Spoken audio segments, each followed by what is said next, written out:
Christmas से ठीक पहले देश के अलग अलग हिस्सों से आ रही घटनाएं अब सिर्फ कानून व्यवस्था का मामला नहीं रही, बल्कि सीधे सीधे संविधान, धार्मिक स्वतंत्रता और नागरिक अधिकारों पर सवाल खड़े कर रही हैं।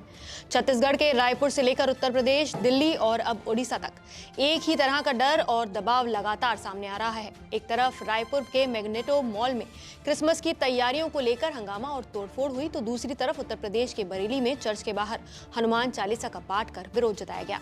इसके साथ ही दिल्ली में सेंटा क्लॉज की टोपी पहने महिलाओं को बाजार से हटाने वाला वायरल वीडियो इस बात का संकेत है कि त्योहारी खुशी भी अब कई इलाकों में डर का विषय बन गई है। इसी तरह का एक मामला उज्जैन मध्य प्रदेश से भी सामने आया है, जहां स्कूल के बच्चों को सेंटा क्लॉज की ड्रेस पहनने से रोका गया और हनुमान चालीसा का पाठ कराया गया। सवाल सीधा है, किस अधिकार से कोई दूसरा ये तय करने लगा कि आप क्या पहनेंगे, किस भगवान को मानेंगे और कौन सा त्योहार मनाएंगे। छत्तीसगढ़ की बात करें तो विवाद की शुरुआत कांकेर जिले के आमाबेड़ा इलाके से हुई। यहाँ अवैध धर्मांतरण के आरोपों और हिंसा के बाद आदिवासी समाज और कई संगठनों में गुस्सा फैल गया। इसी आक्रोश के चलते 24 दिसंबर को पूरे प्रदेश में छत्तीसगढ़ बंद का आह्वान किया गया। रायपुर, दुर्ग, बिलासपुर, जगदलपुर और कांकेर जैसे शहरों में सुबह से बाजार बंद रहे। स्कूल और दफ्तरों पर असर पड़ा और बस ऑटो सेवाएं भी प्रभावित हुई। इस बंद का सबसे ज्यादा असर रायपुर में देखने को मिला, जहां तेलीबांधा थाना क्षेत्र के मैग्नेटो मॉल में हंगामा हो गया। मॉल में क्रिसमस के लिए की गई सजावट को प्रदर्शनकारियों ने फेंक दिया और तोड़फोड़ की। नारेबाजी हुई और कुछ देर के लिए माहौल तनावपूर्ण हो गया।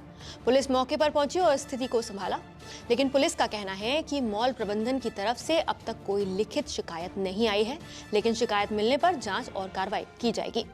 कांकेर में हालात इससे भी ज्यादा संवेदनशील रहे। आमाबेड़ा के उसेली गांव में ईसाई धर्म अपनाने वाली रामबाई तारम के घर में तोड़फोड़ की गई। महिला का आरोप है कि उसने अपनी मर्जी से धर्म बदला है और जब उसने हिंदू धर्म में लौटने से इनकार किया तो उसके घर को निशाना बनाया गया। इस घटना ने आदिवासी इलाकों में पहले से मौजूद तनाव को और भी बढ़ा दिया है। इसी बीच धमतरी में सर्व हिंदू समाज सड़क पर उतर आया।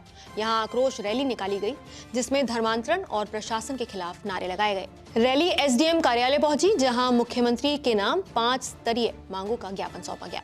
प्रदर्शनकारियों की मांग थी कि अवैध धर्मांतरण पर सख्ती से कार्रवाई हो और प्रशासन लापरवाही न बरते। छत्तीसगढ़ के साथ साथ उत्तर प्रदेश में भी मामला तूल पकड़ता दिखा। बरेली में सेंट एल्फांसिस कैथेड्रल चर्च के बाहर बजरंग दल कार्यकर्ताओं ने हनुमान चालीसा का पाठ किया। बताया गया कि एक स्कूल में बच्चों से क्रिसमस कार्यक्रम के लिए सेंटा क्लॉज की पोशाक पहनने को कहा गया था, जिस पर आपत्ति जताई गई। विरोध के बाद कार्यक्रम रोक दिया गया और बच्चों से हनुमान चालीसा का भी पाठ कराया गया। पुलिस ने मौके पर पहुंचकर स्थिति को शांत कराया और जांच का भरोसा दिलाया। वहीं दिल्ली में इससे भी ज्यादा चौंकाने वाला वीडियो सामने आया है, जहां सेंटा क्लॉज की टोपी पहने महिलाओं को बाजार से भगा दिया गया। सिर्फ